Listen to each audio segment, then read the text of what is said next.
Bismillahirrahmanirrahim. Assalamualaikum warahmatullahi wabarakatuh. Selamat pagi untuk anak-anak kelas 8. Hari ini Ibu akan ngasih materi tentang interaksi ruang di negara-negara ASEAN. Sebenarnya ini udah sempat kita bahas ya di pertemuan-pertemuan sebelumnya, tapi ada beberapa yang belum Ibu sampaikan, jadi akan kita bahas di pertemuan kali ini. Yang pertama, tujuan dibentuknya ASEAN itu apa sih? Tujuan utamanya itu adalah untuk menjaga dan menjalin kerjasama di berbagai bidang antar negara-negara ASEAN. Contohnya apa? Di bidang pendidikan, misalkan ada pertukaran pelajar antara Indonesia sama Singapura. Terus di bidang kebudayaan juga misalkan ada pertukaran kebudayaan. Misalkan di tiap-tiap negara itu ada festival kebudayaan di masing-masing negara.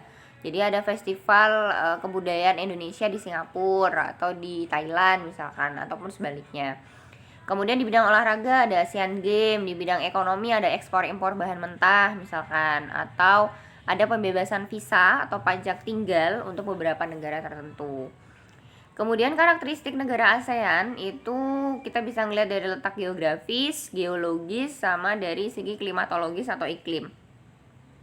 Kalau dari segi geografis, negara ASEAN itu dia diapit oleh beberapa benua besar, yaitu ada benua Asia sama benua Australia.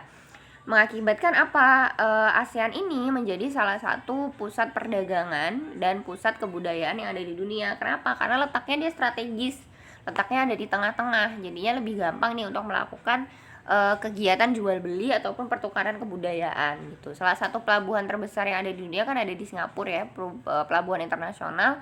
Di sana menjadi salah satu pelabuhan kargo yang cukup besar juga, seperti itu. Nah, batasnya sendiri di sebelah barat itu ada negara India dan Samudra Pasifik. Di sebelah timur itu ada Papua Nugini sama ini bukan Samudra Pasifik ya, ini Samudra Hindia. Kemudian di sebelah utara ada daratan Cina sama Laut Cina. Kemudian di sebelah selatan itu ada Timor Leste dan Samudra Hindia. Kemudian dari segi faktor geologis, ASEAN ini dia diapit oleh beberapa lempeng tektonik yang ada di dunia ya. Lempeng tektonik itu merupakan lempeng yang menyusun pegunungan berapi yang ada di dunia. Nah, ASEAN itu dia diapit oleh beberapa lempeng. Ada lempeng Eurasia, nih yang gambarnya hijau. Kemudian ada lempeng Filipina yang gambarnya kuning. Kemudian ada lempeng Indo-Australia yang warnanya merah. Jadi dia diapit oleh 3 lempeng besar tektonik dunia, itu ada 3. Nah, hal ini menyebabkan ASEAN itu berada di wilayah Ring of Fire. Ring of Fire itu apa sih, Bu? Ring of Fire itu adalah deretan pegunungan berapi aktif seperti itu. Nah, makanya di wilayah wilayah ASEAN itu sebagian besar dia dikelilingi oleh gunung berapi aktif. Jadi gunung berapinya masih memproduksi magma, lahar dan sebagainya. Dampaknya apa? Di sini ada dampak positif dan ada dampak negatifnya. Dampak positifnya, kawasan ASEAN itu menjadi kawasan yang tanahnya subur dan potensial sebagai daerah wisata serta terdapat banyak sumber tambang gas dan mineral. Jadi positifnya karena kita berada di wilayah gunung berapi aktif, otomatis tanah kita itu kan tanah vulkanis ya. Tanah vulkanis itu merupakan salah satu tipe tanah yang subur. Makanya di wilayah ASEAN itu dia unggul di bidang agraris karena dari tanahnya sendiri udah subur gitu. Agraris itu apa? Agraris itu mencakup pertanian dan peternakan. Kemudian kaya nih sama sumber tambang, bisa sumber tambang mineral ataupun gas alam itu. Di wilayah ASEAN itu yang menjadi salah satu pengekspor gas bumi, tambang gas bumi terbesar itu salah satunya adalah di Brunei Darussalam, merupakan salah satu tambang gas terbesar gitu. Kemudian tapi ada juga dampak negatifnya. Dampak negatifnya apa? Kawasan ASEAN sering terjadi bencana gunung berapi ataupun gempa bumi. Sekarang faktor klimatologis atau iklim. Secara garis besar, negara di kawasan ASEAN itu beriklim tropis atau memiliki 2 musim, yaitu musim kemarau dan penghujan ya. Hal ini disebabkan karena negara ASEAN itu terletak pada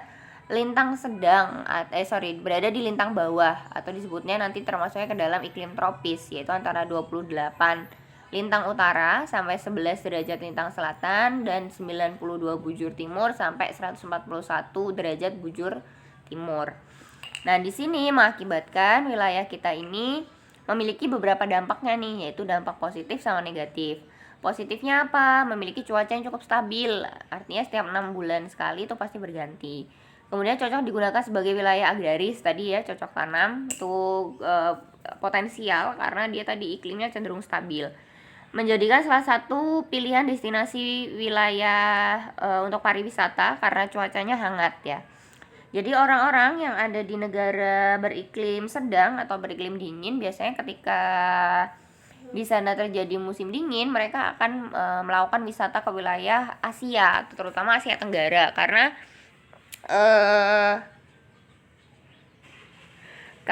wilayah kita yang hangat seperti itu.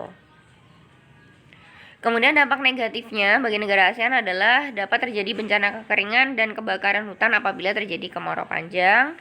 Kemudian ada juga banjir dan tanah longsor kalau lagi musim penghujan.